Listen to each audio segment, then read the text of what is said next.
À 1 an de la fin de son contrat dans la cité phocéenne, l'ailier brésilien ne sait toujours pas de quoi son avenir est fait. Et l'OM pourrait être tenté par une belle opération. L'actualité est brûlante du côté de l'Olympique de Marseille. Les supporters olympiens attendent avec impatience l'arrivée de Roberto De Zerbi comme nouvel entraîneur après une saison qui a vu 4 coachs s'enchaîner douamais. Une officialisation qui doit intervenir avant un ménage annoncé au niveau de l'effectif. Soucieuse d'alléger sa masse salariale, la direction de l'OM doit prendre des décisions concernant certains joueurs du groupe dont Luis Enrique.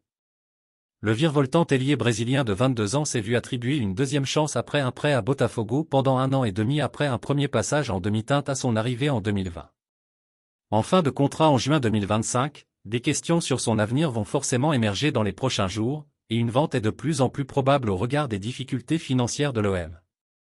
La Juventus intéressée, Longoria fixe son prix.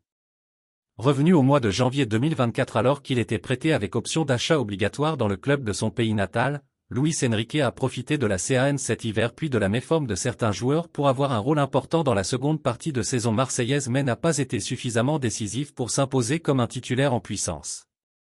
D'après la Provence, Pablo Longoria a fixé son prix à 15 millions d'euros et un géant européen en la personne de la Juventus Turin s'est concrètement positionné. Le club désormais entraîné par Thiago Motta voit en Enrique une alternative intéressante en cas d'échec dans le dossier menant à Mason Greenwood. Alors que l'avenir d'Ismaïla Sarr est également en suspens à ce poste, l'OM avance ses pions sur certains dossiers de vente et espère engranger rapidement quelques liquidités pour passer l'obstacle de la DNCG.